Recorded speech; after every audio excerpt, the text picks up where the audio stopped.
एक गांव में जोरी नाम का एक किसान रहता था। उसके 2 बैल थे, हीरा और मोती।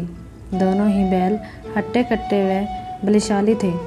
जोरी को उन दोनों से बहुत लगाव था। दोनों बैल भी जोरी को बहुत पसंद करते थे। हीरा और मोती का आपस में इतना लगाव था कि यदि कभी एक खाना न खाए तो दूसरा भी घास को मुंह तक नहीं लगाता था। एक दिन की बात है, जोरी की पत्नी का भाई गया दोनों बैलों को अपने साथ ले गया।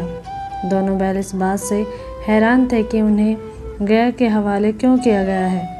शाम होने तक दोनों नए घर में नए लोगों के बीच में थे, लेकिन उन्हें वहाँ सब बेगाने लग रहे थे। रात को जब सभी सो रहे थे तो दोनों रस्सी तोड़कर जोरी के यहाँ भाग खड़े हुए। सुबह सवेरे ही जब जोरी ने उन्हें अपने यहाँ देखा तो दौड़कर गले लगा लिया। यह सब देखकर जोरी की पत्नी बिल्कुल खुश नहीं थी। उसने दोनों को खूब खरी खोटी सुनाई और यह निश्चय किया कि दोनों को खाने में केवल सूखा भूसा ही मिलेगा। अगले दिन गया फिर आकर दोनों बैलों को अपने साथ ले गया। पिछले कल की घटना से बेहद क्रोधित था, इसलिए उसने वहाँ भी दोनों को खाने के लिए सूखा भूसा ही दिया। किसी तरह रात कटी और सुबह दोनों को हल जोतने के लिए खेतों में ले गया। हालांकि दोनों ने जैसे एक कदम भी न उठाने की कसम खा रखी थी। दोनों की खूब पिटाई हुई। रात को खाने में फिर सूखा भूसा मिला। दोनों निराश खड़े थे कि तभी वहाँ एक छोटी सी लड़की आई और दोनों को एक एक रोटी खिलाकर चली गई। एक एक रोटी से दोनों का पेट तो नहीं भरा, लेकिन उनके दिल को सुकून जरूर मिला। पता चला कि उस लड़की की सगी माँ के मरने के बाद वह सौतेली माँ के पास रहती थी। उसकी सौतेली माँ उसे मारती थी। शायद यही वजह थी कि उसे बैलों के लिए अपनापन था। दोनों छोटी लड़की के बारे में सोचकर चुपचाप अपना समय बिताने लगे। एक रात दोनों ने सलाह की कि वे दोनों गले में बंधी रस्सी को चबा चबा कर तोड़ देंगे और वहाँ से भाग जाएंगे। उसी रात जब वह रस्सी को तोड़ने की कोशिश कर रहे थे तो वही छोटी लड़की आई और उन दोनों को रस्सी से आज़ाद कर दिया। दोनों ने छोटी लड़की से विदा ली और दौड़ने लगे। इतने में गया को उसकी खबर लगी और वह अपने आदमियों के साथ उन दोनों के पीछे दौड़ पड़ा। हीरा और मोती इतना तेज भागे कि उन्हें अपने घर का रास्ता भी याद ना रहा। वे रास्ता भटक गए थे। दोनों को भागते भागते भूख भी लग गई थी। रास्ते में मटर का खेत था। दोनों ने वहां जाकर जमकर मटर खाए। अभी दोनों खेत में चर ही रहे थे कि वहां एक सांड आ खड़ा धमका। दोनों ने हिम्मत दिखाकर उसे वहां से खदेड़ दिया।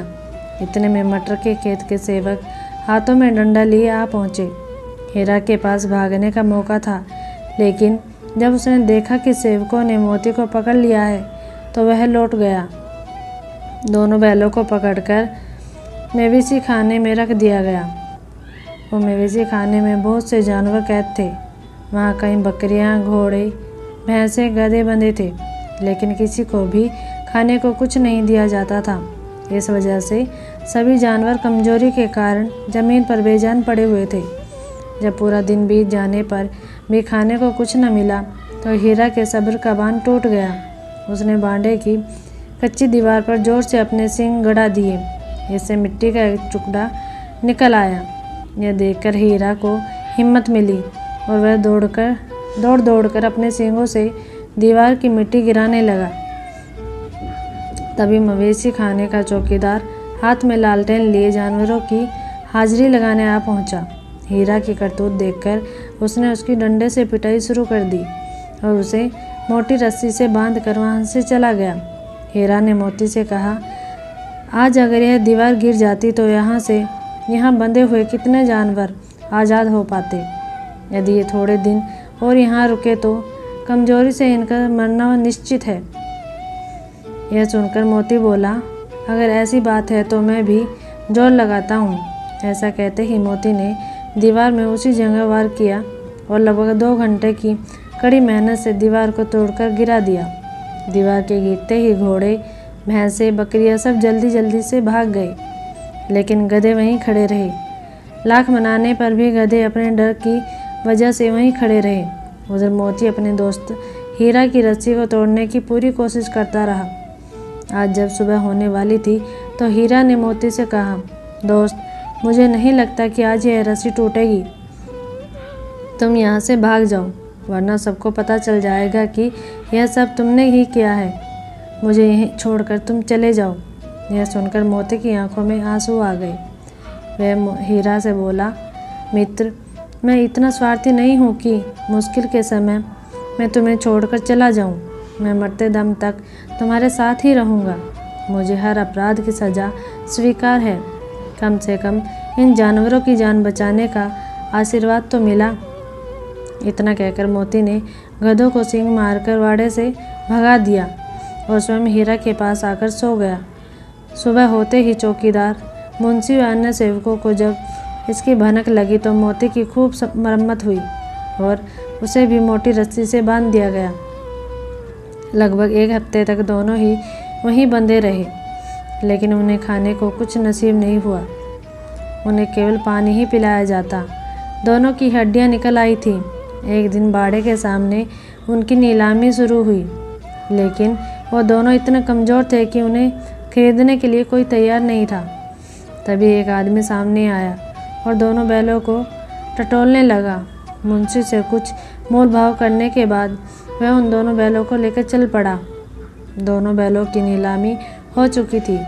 हीरा और मोती दोनों डरे हुए थे। उनसे चला भी नहीं जा रहा था, लेकिन डंडे के डर से बेचारे उस आदमी के साथ साथ चलने लगे। सहसा दोनों को महसूस हुआ कि यह वही रास्ता है जहाँ से गया उन्हें ले गया था। वही खेत, वही रास्ता और वही कुआं तो है जहाँ पर वे हल जोतने आया करते थे। अब उनकी सारी थकान दूर होने लगी थी और वह दोनों तेज तेज चलने लगे। जैसे ही उन्हें अपना घर और अपने बांधे जाने की जगह दिखाई दी, दोनों भागकर उस ओर चल दिए। द्वार पर झूरी बैठा हुआ था। जैसे ही उन दोनों बैलों को देखा, उसने उन्हें गले लगा लिया। दोनों बैलों की आंखों में आंसू आ गए। तभी वह आदमी वहां बैलों के पीछे पीछे पहुंच गया और उसने दोनों बैलों की रस्सियां पकड़ ली। झूरी बोला, ये मेरे बैल हैं। आदमी ने कहा, मैंने इन्हें मवेशी खाने की नीलामी से खरीदा है। झूरी तपाक से बोला, मेरे बैलों को बेचने का हक किसी को नहीं है। अगर मैं इन्हें बेचूंगा तभी ये बिकेंगे। आदमी ने जवाब दिया, मैं थाने में जाकर रपट दर्ज कराता हूँ। झूरी बोला, ये मेरे बैल हैं। इनका सबसे बड़ा सबूत यह है कि यह मेरे द्वार पर खड़े हैं। फिर उस आदमी ने आव देखा न ताव और बैलों को अपनी ओर खींचने लगा। तब दोनों बैलों ने भी उसे अपने सींगों से खदेड़ दिया और गांव से दूर भगा दिया। इतनी देर में दोनों बैलों के लिए भूसा, दाना और चारा भर दिया गया। हीरा और मोती दोनों मिलकर चारा खाने लगे। झूरी साथ में खड़ा उन्हें सहलाता रहा। तभी झूरी की पत्नी अंदर से आई और उसने दोनों बैलों के माथे चूम लिए और खूब प्यार किया। कहानी से सीख। इस कहानी से हमें 2 बातें सीखने को मिलती हैं। पहली यह है कि हमें अपनी संविधानता के लिए अपने अंतिम समय तक संघर्ष करता रहना चाहिए। दूसरी सीख यह है कि हमारे जीवन में चाहे कितनी भी मुश्किलें आए, लेकिन सच्चे दोस्त हमेशा साथ निभाते हैं। धन्यवाद।